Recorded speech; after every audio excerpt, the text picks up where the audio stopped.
I never thought moving into a quiet, suburban neighborhood would turn into a battle I couldn't have imagined.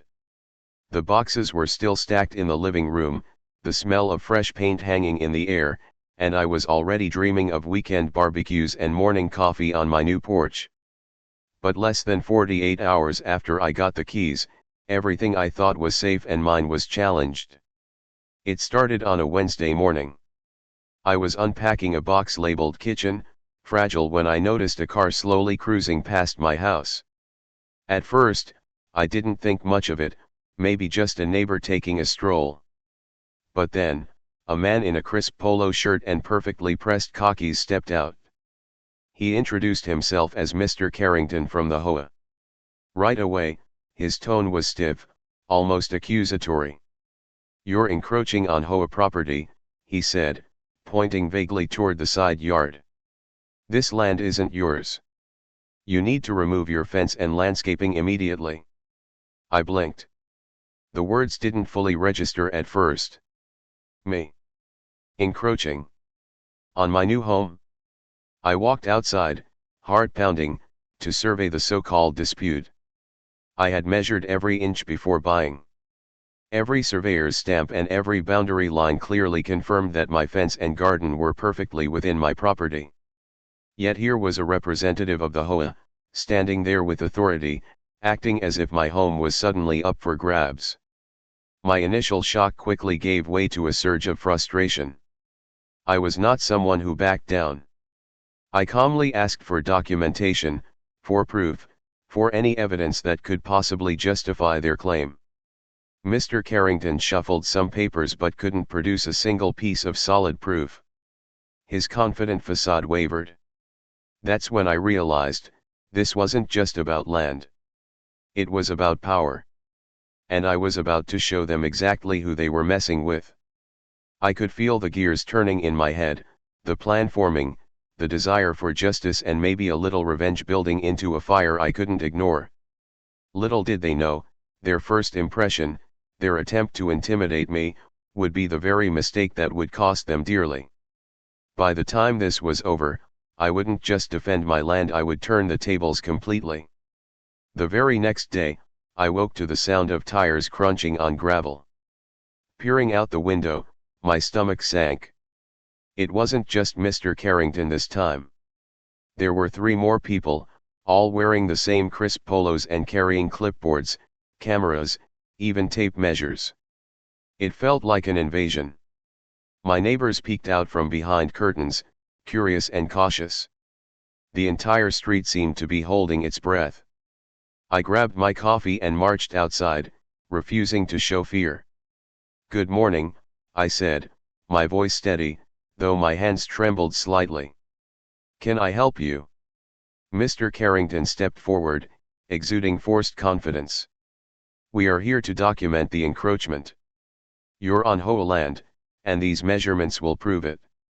He waved at the fence and the freshly planted flowers, as if mocking me. I clenched my jaw. These measurements are irrelevant without official legal documentation.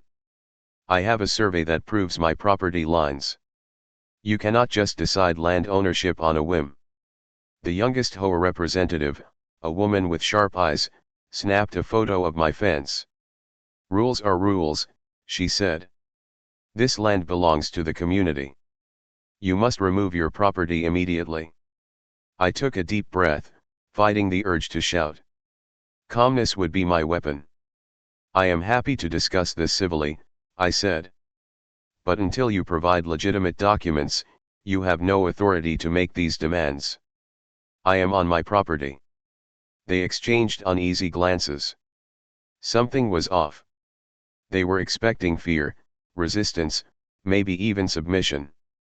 What they weren't expecting was a homeowner ready to fight with every ounce of strategy one could muster.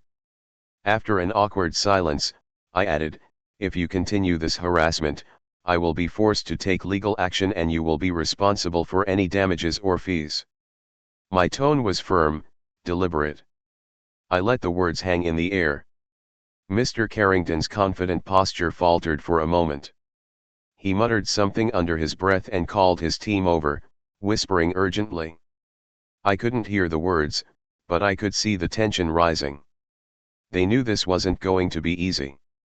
As they finally packed up and left, I felt a strange mixture of adrenaline and satisfaction. This wasn't over. Far from it. In fact, it was just beginning. I could already sense the lengths they might go to try and intimidate me, but I was ready. The first clash had ended, but the war was only starting. And I was about to turn every trick, every loophole, every ounce of determination into a counterattack that would leave them stunned. By the third day, the intimidation had escalated. I found another letter slipped under my front door, official looking, stamped with the HOA's logo. My pulse quickened as I tore it open. The words inside were designed to make my blood run cold. They were threatening legal action for encroachment, demanding I remove my fence and landscaping immediately or face fines, liens, and possible eviction. I sank into my chair, staring at the words. This wasn't just bureaucracy, this was a calculated move to scare me off my own land. But fear wasn't part of my vocabulary. I had dealt with challenges before, but this was a new kind of battle, an organized, institutional challenge, one designed to crush a homeowner's spirit. I immediately called my lawyer, explaining the situation in meticulous detail. He listened, scribbling notes, then let out a slow, deliberate sigh. "You're in the right," he said. "You have the survey, and you have evidence of everything they're doing. They're overstepping their authority, and we can fight this hard." His words ignited a spark inside me. It wasn't enough to defend my property quietly. I needed to strike smartly, strategically, and publicly. The HOA had underestimated me, counted on my fear, but they had no idea what was coming. I began documenting everything: photos of my land, timestamps of HOA visits, audio recordings of conversations. I researched every clause in the HOA bylaws, every local zoning law, and every precedent for cases like mine. With each piece of evidence, my confidence grew. They thought they were in control. They thought they could bully a new homeowner into submission. They were wrong. Later that evening, I decided to confront them directly. I drafted a letter of my own, citing the survey, legal statutes, and their blatant overreach. I included a warning: any further attempts to harass or intimidate me would result in immediate legal action and potential liability for the HOA board members personally. When I sent it, I felt a rush of satisfaction, but I also knew this was only the beginning. This was no longer just about a fence or a few feet of land. This was about principle. About standing your ground when a powerful organization tried to steamroll you. And I had the advantage they didn't even realize. I wasn't playing by fear, I was playing by the rules, and I was ready to win. The game had shifted, and now the HOA would feel the first tremors of a fight they never expected. The weekend arrived, and with it came a sense of unease. I had barely slept the night before, my mind racing through every possible scenario. I knew the HOA wouldn't back down, they never did. But I had a plan. I wasn't just going to defend my property, I was going to make them regret underestimating me. Around mid-morning, a familiar line of cars rolled slowly down my street. I recognized the polos, the clipboards, the cold, judgmental expressions. They were coming for me again. My heart pounded, but I held my ground, stepping outside with the letter and my phone recording in hand. "Back again?" I asked, calm but firm, voice carrying to the end of the driveway. "I've already provided legal proof and documentation. I'm happy to discuss any concerns civilly, but I will not be intimidated." Mr. Carrington's jaw tightened. He clearly wasn't expecting my composure or my preparation. "We're here to ensure compliance," he said, though his tone carried an edge of irritation. "You need to remove the fence and landscaping, or fines will be imposed." I took a slow breath and held up my phone. "Everything you do from this point forward is being documented. Any harassment or false claims will be reported immediately to the authorities. And just so we're clear, this is my property, fully documented and legally verified. I could see the ripple of uncertainty pass through their group. They weren't used to homeowners standing their ground. Most people would flinch, argue briefly, then comply. Not me. I had prepared for this. I had done my homework. And now, the advantage was mine. Then something unexpected happened. One of the HOA board members, a woman with sharp glasses and an air of superiority, stepped forward. She tried to take a picture of my property without permission. I held up my hand firmly. Stop. That's harassment. Step back, or I will involve law enforcement immediately. The tension hung heavy in the air, thick enough to cut with a knife. They whispered among themselves, clearly unsure how to proceed. They had expected fear. They had expected compliance. They hadn't expected strategy, preparation, or nerve. Finally, after what felt like an eternity, they packed up and left, but not without throwing one last glare over their shoulders. I watched them go, adrenaline surging. I knew this was only the beginning, but for the first time, I felt a real sense of control. They thought they could bully a newcomer into submission. They had just learned their first lesson: I wasn't someone to mess with. By Monday morning, I knew I couldn't just wait for the HOA to act again. They had underestimated me, and I intended to make them realize the full consequences of their intimidation. I began planning a strategic approach carefully, methodically, and legally. Every move had to count. First, I compiled all evidence: photographs, survey documents, recorded conversations, timestamps, even witness statements from neighbors who had seen the HOA's repeated visits. Every detail painted a clear picture: they were the aggressors, not me.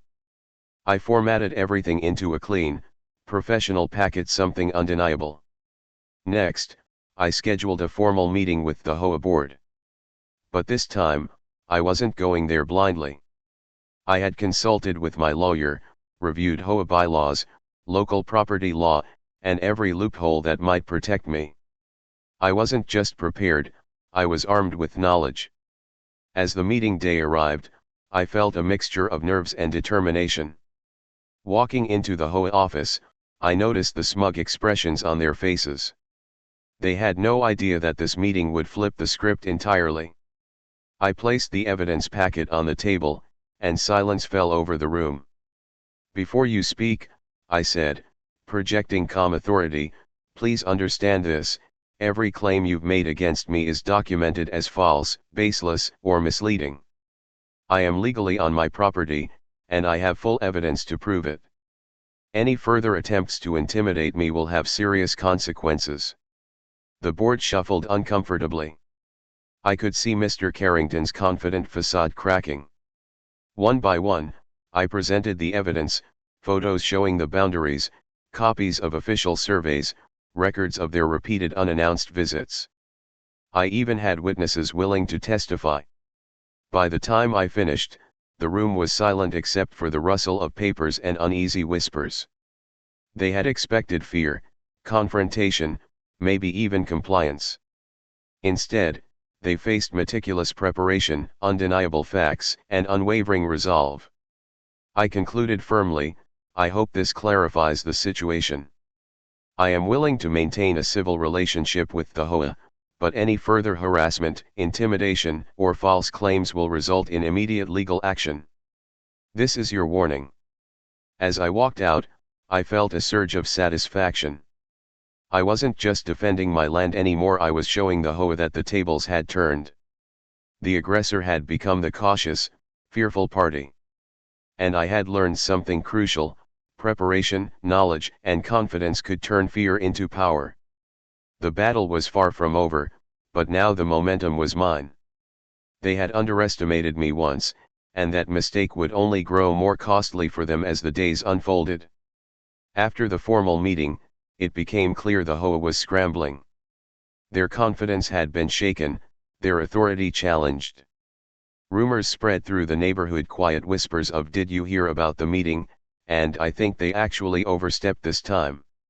Neighbors who had once stayed silent now peeked out with curiosity and, in some cases, support. Within days, I noticed a subtle shift. Mr. Carrington and the board began approaching cautiously, their previous swagger replaced by hesitancy. They started documenting everything obsessively, taking endless notes, and avoiding direct confrontations. But it wasn't enough. I had already gained the upper hand. I decided to press strategically. I wrote another letter, this time addressed to the entire HOA board, detailing their repeated violations and the legal exposure they faced. I attached a full record of my evidence, photographs, audio recordings, timestamps, and witness statements, and reminded them of local property laws. The tone was firm but professional. Within hours, I began noticing changes. Notices they had planned to send me were delayed. Mr. Carrington stopped dropping by unannounced. It was as if they were cautiously reassessing their next moves, realizing they had underestimated me from the start. Then came the most telling moment. A neighbor mentioned seeing the board in a heated meeting, whispering urgently among themselves, glancing toward my property as if fearing my next move. It was clear the balance of power had shifted. I wasn't just defending my land anymore, I was a force they had to reckon with.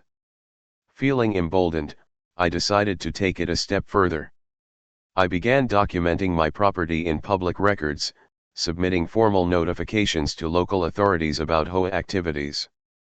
Every step was legal, visible, and strategic.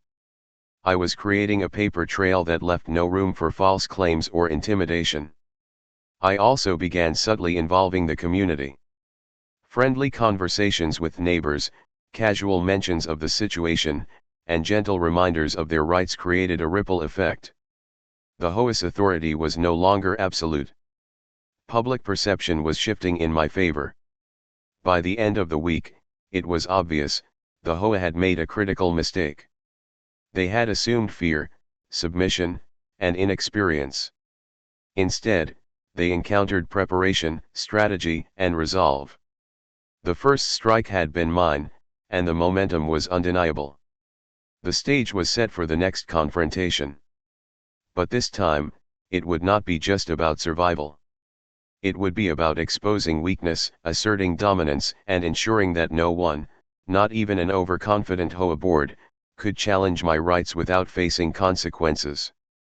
Just when I thought I had established some control, the HOA decided to escalate and badly miscalculated. On a bright Thursday morning, I noticed something unusual. Multiple letters had been slipped under my door, each more aggressive than the last. Threats of fines, liens, and legal action were scattered across official-looking stationery, complete with intimidating legal jargon. I read through them carefully, noting the language, the tone, and the overreach. It was clear, they were desperate. They were trying to scare me into submission. But desperation often reveals weakness, and I intended to exploit it. Later that day, Mr. Carrington appeared at my door with two other board members. Their posture screamed forced confidence. "We're here to conduct an official property inspection," he said, though his voice lacked the certainty it had once held. "We need to document the encroachment before taking further action." I didn't flinch. I calmly invited them onto my property where every inch was documented, measured, and recorded. Every flower, every fence post, every corner of my property had evidence backing its legitimacy. I handed Mr. Carrington a copy of my survey and calmly explained each boundary. He stammered. His clipboard trembled slightly. One of the other board members tried snapping photos, but I held up my phone, recording everything. "This is harassment," I said firmly. "Step back, or law enforcement will be called immediately. All actions are being documented." The tension in the air was palpable. I could see frustration and fear beginning to replace their earlier arrogance. They had assumed I would cower, that I would allow intimidation to work. They were wrong. As they retreated reluctantly, I realized the next step had to be strategic, not reactive.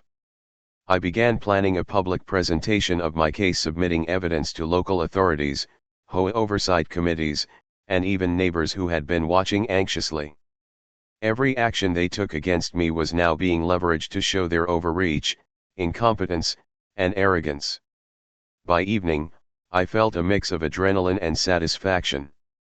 The HOA had tried to strike, thinking force and fear would bend me to their will. Instead, they had revealed their vulnerability. Every aggressive move was now an opportunity for me to assert dominance and control the narrative. I knew that the final confrontation was approaching. The HOA's desperation would only increase, and with it, their mistakes. I had prepared meticulously, and now I had the upper hand. Every move they made could be used against them if I acted with patience, precision, and nerve. The board had underestimated me once. They were about to learn that underestimating the wrong homeowner could become their most costly mistake ever. The week that followed was tense but calculated. I knew that patience and precision were my strongest allies. The HOA had already shown their hand. They were desperate, overreaching, and vulnerable. Every interaction, every threat, every unannounced visit had been documented. I was ready to turn all of it against them. I decided to escalate carefully. I filed formal complaints with the local property oversight committee, including the full evidence packet, photos, surveys, audio recordings, and witness statements. I outlined every instance of harassment, intimidation, and baseless claims. I framed it clearly: the HOA had overstepped its authority, and I had legally documented proof of their misconduct. At the same time, I reached out to neighbors who had quietly observed the conflicts. I presented the facts without embellishment and encouraged them to stand up for their own property rights. Many had been silent before, intimidated by the HOA's reputation. But seeing a newcomer confront them with clarity and evidence inspired quiet support. The pressure began to mount. Within days, I received a notice from the Oversight Committee. They would conduct an independent review of the HOA's actions. Suddenly, the people who had tried to intimidate me were under scrutiny. Their credibility, their authority, and their reputation were all at risk. Then came the perfect moment. During the official inspection of my property, I presented my documentation calmly but firmly. Every boundary was confirmed, every claim refuted, every intimidation tactic catalogued. The committee members nodded, clearly impressed by the thoroughness and professionalism. Even the HOA representatives couldn't hide their discomfort. They had expected fear, uncertainty, and perhaps concessions. Instead, they were met with facts, preparation, and unshakable confidence. By the time the meeting ended, it was clear who held the upper hand. The HOA had tried to bully, threaten, and manipulate. Every move they made now reflected poorly on them, and every inch of my property was validated. That evening, as I stood on my porch, I felt a sense of triumph. This wasn't just a win for me, it was a statement. A powerful reminder that knowledge, preparation, and courage could dismantle even the most intimidating forces. The HOA had underestimated me. They had attempted to take what was mine, to intimidate a newcomer into submission. But in the end, their overreach had become their undoing. And I had positioned myself perfectly to ensure that no further threats would go unchallenged.